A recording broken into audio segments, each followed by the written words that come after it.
नमस्कार, दोपहर की नंबर 1 डिबेट में आपका स्वागत है। मैं हूं आपके साथ हिमांशु दीक्षित। 7वें चरण के रण से पहले घमासान मचा हुआ है। सवाल है, क्या यूपी में माफियागिरी की दुकान बंद? पूर्वांचल को योगी मॉडल पसंद है। सवाल यह भी है कि योगी राज में माहौल और मौसम कितना बदला है। क्या योगी ने सचमुच दंगाई और माफियाओं की गर्मी शांत कर दी है? दरअसल 7वें चरण के रण से पहले प्रधानमंत्री नरेंद्र मोदी ने माफियागिरी पर करारा हमला बोला और कहा कि योगी आदित्यनाथ ने अच्छों की गर्मी निकाल दी। प्रधानमंत्री मोदी के बयान पर अखिलेश और ओवैसी ने पलटवार किया। अब सवाल उठ रहा है कि 4 जून को किसकी गर्मी निकलने वाली है। इसी मुद्दे पर आज बात करेंगे, लेकिन पहले एक रिपोर्ट आपके सामने।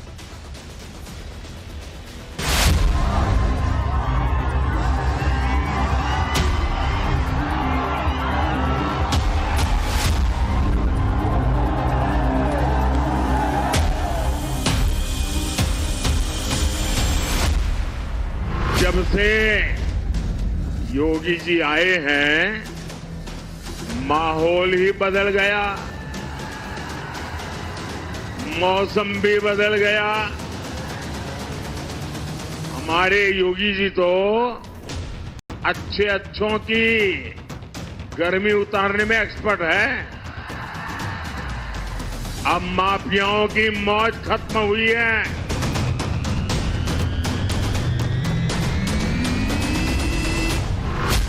आत्मविश्वास लड़खड़ाता है तो जवान भी लड़खड़ाता है और कहीं न कहीं उनके कॉन्फिडेंस में कमी आ रही है और उसका परिणाम ये है कि इस तरह की भाषा इस्तेमाल हो रही है।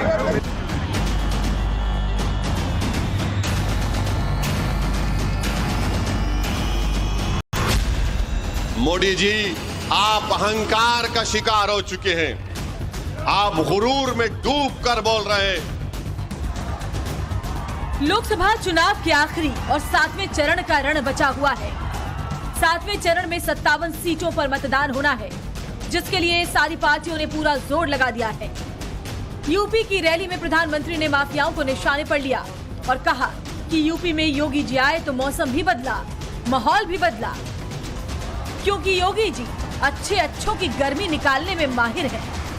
जब से योगी जी आए हैं, माहौल ही बदल गया, मौसम भी बदल गया। हमारे योगी जी तो अच्छों की गर्मी उतारने में एक्सपर्ट है। अब माफियाओं की मौज खत्म हुई है। प्रधानमंत्री मोदी अपनी रैली में समाजवादी पार्टी पर भी जमकर बरसे। पीएम मोदी ने समाजवादी पार्टी पर आरोप लगाया कि समाजवादी पार्टी माफियाओं को पालती पोसती थी। इतना ही नहीं, पीएम मोदी ने समाजवादी पार्टी पर आरोप लगाया कि वोट बैंक के लिए सूबे की छवि दंगा प्रदेश की बना दी थी। प्रधानमंत्री के बयान पर अखिलेश ने पलटवार किया और कहा कि बीजेपी का आत्मविश्वास कम हो रहा है तो ऐसी भाषा का इस्तेमाल कर रहे हैं। आत्मविश्वास लड़खड़ाता है तो जवान भी लड़खड़ाता है और कहीं न कहीं उनके कॉन्फिडेंस में कमी आ रही है और उसका परिणाम ये है कि इस तरह की भाषा इस्तेमाल हो रही है। उन्हें पता है, बीजेपी के लोगों को, कि जनता इस बार उन्हें हटाने जा रही है। 7वें चरण में हर मौके पर मैंने कहा कि जनता का गुस्सा 7वें आसमान पर होगा। जो 6वें चरण में वोट पड़ा है, जो बौछार हुई है वोटों, 7वें में इन्हें 7 समुद्र पार जनता भेज देगी भारतीय जनता पार्टी के लोग। प्रधानमंत्री के बयान पर ओवैसी ने भी पलटवार किया और कहा कि मोदी अहंकार में ऐसी बयानबाजी कर रहे हैं। मोदी जी, आप अहंकार का शिकार हो चुके हैं। आप गुरूर में डूब कर बोल रहे हैं। याद रखो, भारत एक देश है और देश बड़ा है। नरेंद्र मोदी, तुम देश से बड़े कभी थे ना कभी रहोगे इंशाअल्लाह ताला। मोदी जैसे 56 लोग आके चले जाएंगे, मगर भारत रहेगा इंशाअल्लाह ताला। भारत किसी एक शख्स का मोहताज कभी नहीं था। 7वें चरण से पहले वार पलटवार का दौर जारी है। सवाल है, 7वें चरण के रण में कौन किस पर भारी पड़ेगा। सवाल ये भी है कि 4 जून को बीजेपी 400 पार करेगी या विपक्ष करिश्मा करेगा। ब्यूरो रिपोर्ट, टाइम्स नाउ, नव भारत।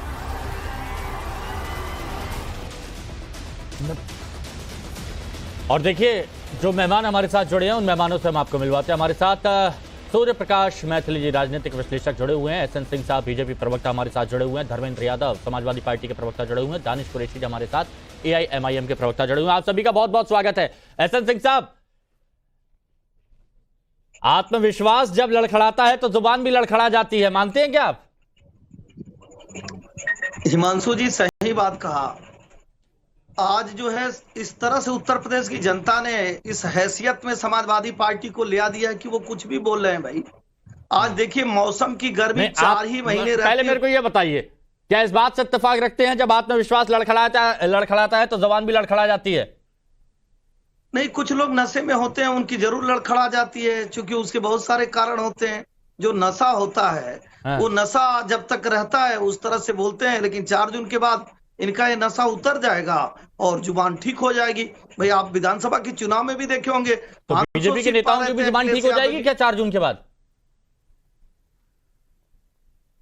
हिमांशु जी, सवाल हमसे है? हाँ हिमांशु जी, देखिए, उत्तर प्रदेश में 4 महीने मौसम की गर्मी रहती थी, लेकिन बाकी जो गर्मी अपराधियों की गर्मी थी ना हिमांशु जी, वो 12 महीने रहती थी। आज राइफल दिख रहा है? नहीं दिख रहा है। आज बंदूकें दिख रही हैं? नहीं दिख रही हैं। आज जब सड़कों पे वो चलते थे लोग ना, तो लोग सड़क के किनारे खड़े हो जाते थे, मछली खाने के लिए तालाब खुनवाया जाता था अपराधियों के लिए। आज वो नहीं है। आज मदरसे से जो लड़कियां उठाते थे अतीक अहमद, मुख्तार अंसारी, वो नहीं है। आज अपराधियों की बोलबाला नहीं है।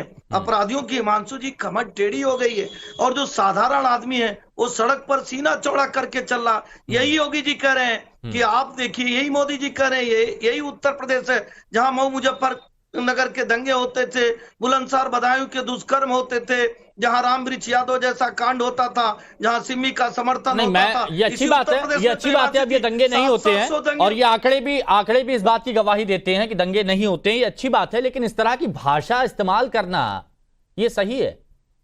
ये बताइए। देखिए हिमांशु जी, बिल्कुल वो कहा गया है, न्याय शास्त्र की एक नीति है। न्याय शास्त्र में कहा गया है कि जो अपराधी होते हैं उनके लिए कठोर दंड का विधान, कठोर दंड का प्राविधान और कठोर बातें करनी चाहिए, क्योंकि अपराधी जब सर झुकाकर चलेगा तभी साधारण व्यक्ति सीना उठाकर चलेगा। ये आपका लॉजिक जब अपराधी ये आपका लॉजिक है, ठीक है। धर्मेंद्र यादव जी, अब आपका लॉजिक क्या कहता है? अब आप बता दीजिए। हिमांशु जी, एसएन सिंह साहब कह रहे हैं कि भारतीय जनता पार्टी के नेता नशे में है, इसलिए उनकी जवान लड़खड़ा रही है। ये बात आप भी जानते हैं। भारतीय जनता पार्टी के लोग ना कभी तथ्य की बात कर सकते हैं, आधारहीन बातें करते हैं और झूठ बोलने का पूरा टेंडर लेके आते हैं। ये इनका कॉपीराइट, इसमें कोई दो राय नहीं है। जिस देश के प्रधानमंत्री मोदी जी ने, इतने बड़े नेता भारतीय जनता पार्टी के, 10 वर्षों तक इस देश को मन की बात बताते रहे, ये बात बहुत अच्छी हुई कि इस लोकसभा चुनाव में आदरणीय मोदी जी के मन की बात के अलावा जो दिल की बात थी, जनता ने उसको बाहर निकाल दिया। ऐसी गर्मी थी कि वो भी बाहर आ गई। मंगलसूत्र छीनने के अनुभव से लेकर के और उसके बाद मुजरा के अनुभव तक को भी माननीय प्रधानमंत्री जी ने साझा किया। इससे ज्यादा निम्नतम स्तर का बयान किसी देश के प्रधानमंत्री के लिए ना हो सकता है। किसी राजनीतिक पार्टी की जो न्यूनतम मर्यादा होती है उसके भी नीचे अगर कोई इतना बड़ा नेता चला जाए तो मुझे लगता है कि उस नेता को भी इस बारे में एक बार आत्मावलोकन करने की आवश्यकता है। आने वाली पीढ़ियों को हम क्या तहजीब सिखा रहे हैं, क्या संस्कार सिखा रहे हैं और उनको क्या दे के जा रहे हैं। चुनाव आते हैं, चुनाव नहीं। धर्मेंद्र यादव जी, आपकी देखिए एक बात से मैं आपकी एक बात से मैं इत्तेफाक रखता हूं कि कोई भी नेता हो और कोई अगर बड़े ओहदे पर कोई बड़ा नेता हो तो उसको इस तरह की भाषा का इस्तेमाल नहीं करना चाहिए। लेकिन अब इस चरण के मतदान में 10 सेकंड जवाब देने के सिंह साहब थोड़ा सा रुक जाइए, मेरा सवाल अभी उनसे ये पूरा हो जाए फिर आ जाइएगा, 2 और मेहमान हैं। तो धर्मेंद्र यादव जी, ये बताइए, अब इस चरण के मतदान में माफियागिरी पर सीधा अटैक किया जा रहा है और यह आंकड़ों के साथ बताया जा रहा है कि समाजवादी पार्टी की सरकार थी तो माफियागिरी को काफी बढ़ावा दिया जाता था और माफियागिरी पर अब बीजेपी सरकार ने पाबंदी लगा दी है। तो मुद्दा माफियागिरी का यहां पर उठाया जा रहा है 7वें चरण पे, इस पर आपका क्या कहना है? हिमांशु जी, भारतीय जनता पार्टी ना कभी तथ्यों पे बात करती है। भारतीय जनता पार्टी अगर एनसीआरबी के आंकड़े की बात करें, पिछले 10 सालों में भारतीय जनता पार्टी के शासनकाल में पूरे देश में 35,040 दंगे हुए हैं। ये भारतीय जनता पार्टी के सरकार के आंकड़े कहते हैं, लेकिन भारतीय जनता पार्टी से बात नहीं करेगी। आप मुझे बता दीजिए कि उत्तर प्रदेश एनसीआरबी के आंकड़ों के अनुसार बलात्कार में नंबर 1 प्रदेश है पूरे देश का। पास्को एक्ट यानी कि बेटियों के साथ दुराचार, बेटियों के साथ दुराचार में नंबर 1 है उत्तर प्रदेश। अगर इसको भारतीय जनता पार्टी अपना पैमाना मानती है तो माने, जिसके बेटी के साथ जो होता है वो देखता है, वो जानता है। नरेंद्र मोदी जी के संसदीय क्षेत्र में बेटी के साथ बलात्कार किया गया 3 भारतीय जनता पार्टी नेताओं के द्वारा। क्या भारतीय जनता पार्टी इसी संस्कार की बात करती है? IIT BHU की बेटी कहाँ है वो लोग? नहीं हुआ है, इसको नहीं बात होनी चाहिए पूरे देश नहीं, अब देखिए कुछ बात अगर आप फैक्ट की बोलेंगे तो वहां पर फैक्ट भी साथ में रखना पड़ेगा। उन पर सब पर कार्रवाई हुई है, सब पर कार्रवाई हुई है। एसएन सिंह साहब तुरंत जवाब दीजिए। देखिए कहीं पर भी अपराध होता है तो सबसे बड़ी बात अपराधियों पर तुरंत कार्रवाई होनी चाहिए, अपराधियों को बचाने की कोशिश नहीं होनी चाहिए, ये तो फैक्ट है। एसएन सिंह साहब आप तुरंत जवाब दीजिए, बाकी 2 मेहमानों के पास तुरंत जाता हूं फिर। हिमांशु जी दोनों बातों का जवाब। एक हमारे मित्र ने भाषा की बात कही, भाषा की मर्यादा तो अखिलेश यादव जी लांघे हैं, जो कहते हैं साधु सन्यासी चिलम जी भी होते हैं। भाषा की मर्यादा तो इनके नेता पहले ही समाप्त कर दिए हैं, जो अयोध्या को गाली देने का कार्य करते हैं, जो भगवान राम वाली रामचरित मानस पुस्तक दिलाते हैं, जो ये कहते हैं वोट जिहाद करिए। भाषा की मर्यादा तो उस समय अखिलेश यादव जी मुजफ्फरनगर के दंगे में कहते हैं एक जाति और एक धर्म के लोगों को गिरफ्तार कर लीजिए, को छोड़ लीजिए। और मैं निश्चित तौर पे कह रहा हूँ तो इस समय इनके सरकार में जगेंद्र राम का एक पत्रकार था, वो जिंदा रहते ही बताया कि थोड़ा सा रुकिए ना, सरकार में हत्या हो जाती है, इनकी सरकार में बाबा साहब की मूर्तियां तोड़ दी जाएंगी, इनकी सरकार में जो वाराणसी में, रामपुर में, कानपुर में विस्फोट कराएगा उसको छोड़ने का कार्य करेगा। धर्मेंद्र यादव जी रुकिए। इस आताताई, व्यभिचारी, अत्याचारी, अहंकारी, परिवारवादी, ऐसे जातिवादी। अरे ऐसे डिबेट नहीं करवाता हूं मैं कि दोनों लोग आपस में लड़ते रहें, किसी की बात सामने आ नहीं पाए, जनता कुछ समझ नहीं पाए, ऐसे नहीं होता है। जब एक के पास आया करूं, खुलकर अपनी भड़ास निकालिए, अपनी बात रखिए, फैक्ट के साथ रखिए, बहुत अच्छा रहेगा। लेकिन दोनों एक साथ एक वक्त पर बोलेंगे तो जनता कहेगी क्या हो रहा है, वहां से निकल जाएगी। उनको, जनता को भी आजकल ये पसंद नहीं है। फिर आता हूं दोबारा से आप लोगों के पास। दानिश कुरैशी जी, अभी तक जिस तरह की भाषा AIMIM की तरफ से निकलती थी, ओवैसी साहब जिस तरह की भाषा का इस्तेमाल करते थे, अब सामने की तरफ से भी बिल्कुल लगभग वैसी ही भाषा आ रही है, तो कैसा महसूस कर रहे हैं आप? देखिए, मुझे लगता है कि AIMIM के नाम से आप जो बात कर रहे हैं उस बात में कोई सच्चाई नहीं। मैं आपको एक बात बता दूं कि भारतीय जनता पार्टी हो, चाहे RSS हो, चाहे VHP हो, चाहे बजरंग दल हो, इन तमाम लोगों ने अगर कहीं कोई हरकत की है तो इसके काउंटर में ही AIMIM अपनी बात कहती है और सुनती है। और यही बात अगर बीजेपी कहे कि AIMIM के काउंटर में हम बोलते हैं तो फिर तो क्या होगा? सुनिए मैं आपको एक बात बताऊं। देखिए, सबसे पहली बात यह है कि असदुद्दीन ओवैसी साहब देश के प्रधानमंत्री नहीं है, देश के प्रधानमंत्री नरेंद्र मोदी। इस बात का संज्ञान अगर उनको नहीं है तो फिर और बात। वो एक मेंबर ऑफ पार्लियामेंट है और वो एक सरकार स्वरूपी रूप है जो अंतर्राष्ट्रीय ख्याति में जाना जाते हैं देश के प्रधानमंत्री के तौर पर। और अगर फिर वो ये भाषा भूल जाते हैं तो यकीन जानिए ओवैसी साहब को ये कहना ही पड़ेगा कि देश सबसे बड़ा है। दानिश जी, मतलब ये एक दानिश जी एक मापदंड है कि प्रधानमंत्री है और सांसद है, तो उसके लिए अलग अलग क्राइटेरिया है कि कौन कितनी गलत भाषा का इस्तेमाल कर सकता है, ऐसा कोई क्राइटेरिया है, मापदंड है? बिल्कुल। तो फिर नहीं, बिल्कुल ये मापदंड नहीं है। लेकिन तो ये कंपेयर तो आप ही कर रहे हैं ना। मैं बताऊं आपको। लेकिन देश का प्रधानमंत्री अगर ये कहता है कि भाई अब बहनों के गलों से मंगलसूत्र छीन लेंगे और मुसलमानों को दे दिए जाएंगे, ऐसा तो असदुद्दीन ओवैसी साहब ने तो प्रधानमंत्री को तो छोड़िए, मुझे लगता है कि एक आम आदमी को भी इस भाषा में तो बात नहीं करनी चाहिए ना। ये करनी चाहिए, करनी चाहिए। नहीं, बिल्कुल, मैं तो कह रहा हूं किसी को नहीं करनी चाहिए। मैं तो कह रहा हूं कि मैंने इसीलिए मेरा जो पहला कुरैशी जी आपने सुना, मेरा जो पहला सवाल था तो वो बीजेपी से ही था मेरा सवाल। नहीं, मैं इसीलिए कह रहा हूँ हिमांशु साहब। रुकिए सिंह साहब, रुकिए आएंगे आपके पास। 10 सेकंड सिंह साहब आएंगे, रुकिए आएंगे। हाँ 10 सेकंड सुनिए। मैं आपसे एक बात पूछ रहा हूँ कि इतने तमाम बड़े बड़े चैनल इंक्लूडिंग नव भारत के बड़े बड़े जो एडिटर्स हैं वो प्रधानमंत्री तक पहुंचे और किसी ने सिर्फ ये सवाल नहीं पूछा कि मोदी जी आपको ऐसी जरूरत क्यों कहानी पड़ी कि हिंदुओं के गले से दानिश कुरैशी और वो निकाल देगा मंगलसूत्र। क्या ये बात नहीं? लेकिन अगर नवभारत पर इंटरव्यू आपने देखा होगा, यहाँ पर बाकायदा सवाल भी किए गए और यहाँ पर यह भी बताया गया कि कांग्रेस और तमाम जो गठबंधन के दल थे वो एक तरफा बात कैसे करते थे। तो धर्म के नाम से अगर कहीं कोई राजनीति करेगा तो उसका छोड़ दीजिए, उसका खंडन किया जाएगा। सुनिए, सुनिए, जो वो जीत जाए हार जाए या आवाम तय कर लेगी, वो जीत जाए हार जाए। लेकिन मैं ये कह रहा हूँ कि क्या किसी ने ये सवाल पूछा कि आपको ऐसा नहीं पूछना चाहिए था, कि ऐसा नहीं कहना चाहिए? सिंह साहब रुकिए। मुसलमान जो लोग हैं वो हिंदू बहनों के गले से मंगलसूत्र छीन लेंगे, ये क्या? अच्छा ठीक है, चलिए ठीक है, ये आपकी बात हुई, आपने 10 सेकंड। सिंह साहब सुनिए ना, क्या क्या किए।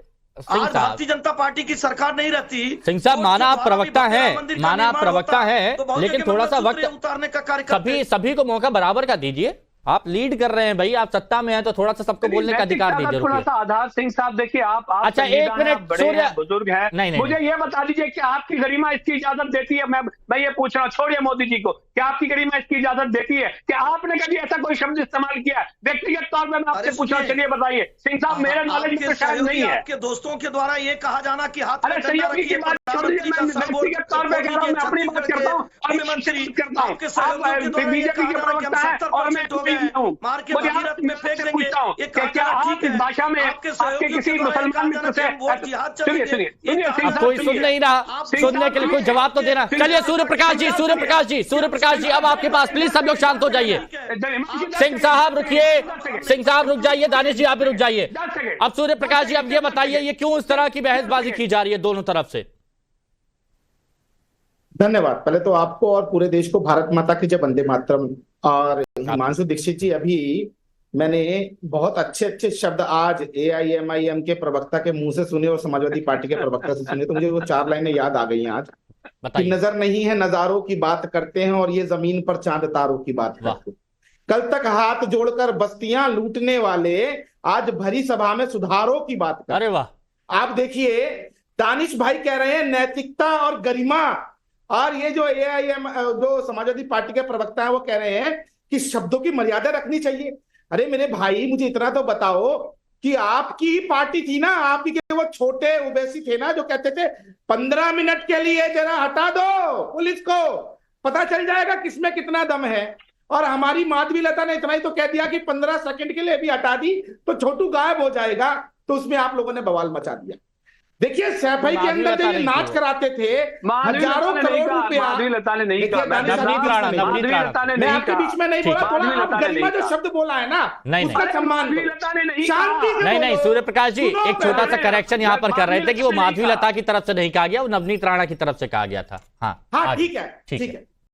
हाँ, तो मैं कहना चाहता हूं कि अभी समाजवादी पार्टी के प्रवक्ता ही बहुत सारी बातें कर रहे थे। अब जैसा कि एसएन सिंह जी ने बहुत सारे इनके कांड गिना दिए, एक और चीज मैं याद दिलाना चाहता हूं, सैफई का महोत्सव, जहां पर ये नैतिकता की बात करते हैं, ये जनता की बात करते हैं, वहां पर सैकड़ों करोड़ रुपए की जो शराब थी वो ये बहा देते थे, नचनिया बुलाते थे, वो नचवाते थे और लंदन से बग्गी मंगाते थे। तब इनको जनता की याद नहीं आई? क्या गलत कहा मुझे ये बताइए। उन्होंने कहा ना योगी जी ने कि हम गर्मी उतार देते हैं, प्रधानमंत्री जी ने भी कहा, सही तो कहा। पहले 1 डिस्ट्रिक्ट 1 माफिया था, इनके राज में प्रयागराज के अंदर अतीक अहमद ने सड़क के ऊपर आदमियों की खालें उतारी हैं, 12,000 करोड़ रुपए का माफिया राज खड़ा किया था। 1 डिस्ट्रिक्ट 1 माफिया इन्होंने पैदा किया, हर जिले में एक माफिया इन्होंने रखा, हत्याओं का ये ठेका देते थे, अपहरण का ये ठेका देते थे। एक चीज और इन्होंने कहा, एनसीआरबी के आंकड़ों में उत्तर प्रदेश जो है अब बलात्कार और महिला अपराध में नंबर 1 है। अरे मेरे भाई, अरे अंधेरा हो गया धर्मेंद्र जी। जनता कोई भी अगर थाने में पहुंच जाती है तो उसकी कार्रवाई होती है, लेकिन क्या आपने ये बताया कि आज उत्तर प्रदेश अकेला ऐसा प्रदेश है जहां पर की पुलिसिया कार्रवाई से सबसे ज्यादा कन्विक्शन रेट है, सबसे ज्यादा वहां पर कार्रवाई हो रही है अपराधियों में। और ये मैं नहीं कह रहा, ये बड़े बड़े अखबार बोल रहे हैं, एनसीआरबी बोल रहा है। तो एक पक्ष मत बताया करो, सारी चीजें बताया करो। आपके राज में हर जिले में एक अपराधी था, आज भाजपा के राज में हर जिले के अंदर एक प्रोडक्ट है।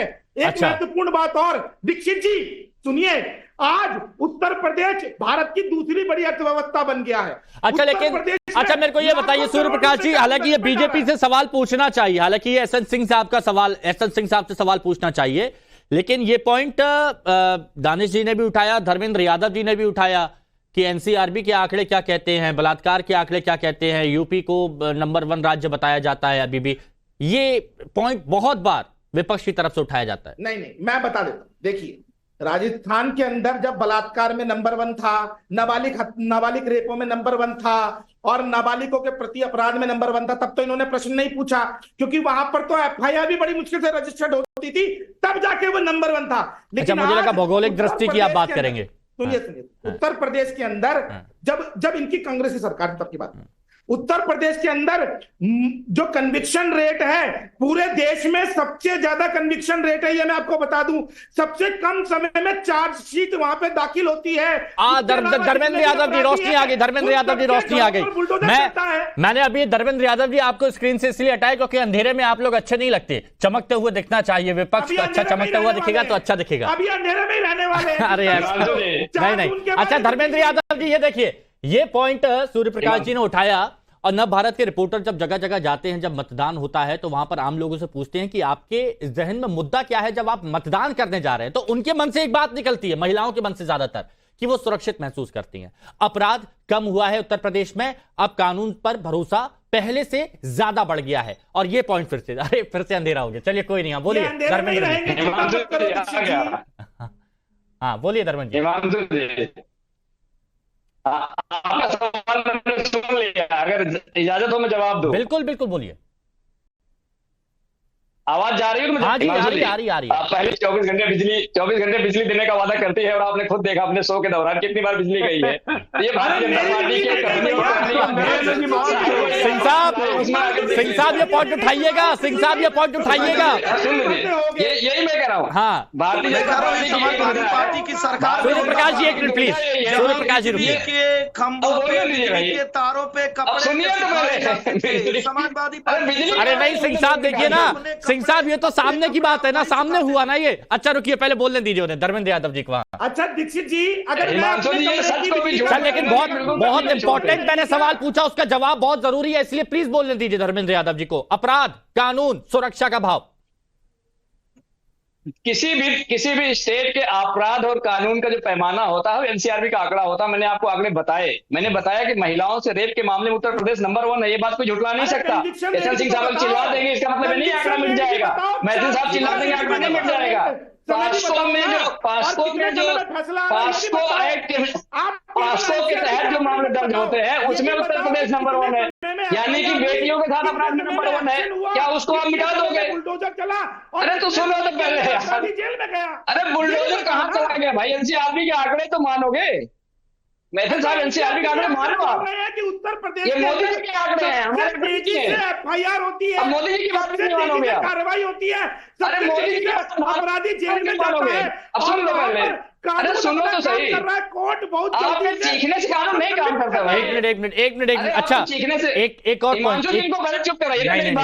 सूर्य प्रकाश जी रुक जाइए, सुन लीजिए। आप अच्छा बोलते हैं, लेकिन अच्छा बोलने से पहले सामने वाले को सुनना जरूरी है, फिर आपके जवाब और अच्छे हो जाएंगे। हाँ, काशी की जो बेटी थी उसके साथ जो दरिंदगी हुई थी, वो तीनों लोग 60 दिन तक मध्य प्रदेश में चुनाव प्रचार कर रहे थे और भारतीय जनता पार्टी के वहां पे सरकार बनाने के लिए ड्यूटी लगाई दी गई थी बाकायदा। यानी इनको 60 दिन तक ये नहीं पता चला कि इनका क्या करना है, ये इनका कन्विक्शन रेट है।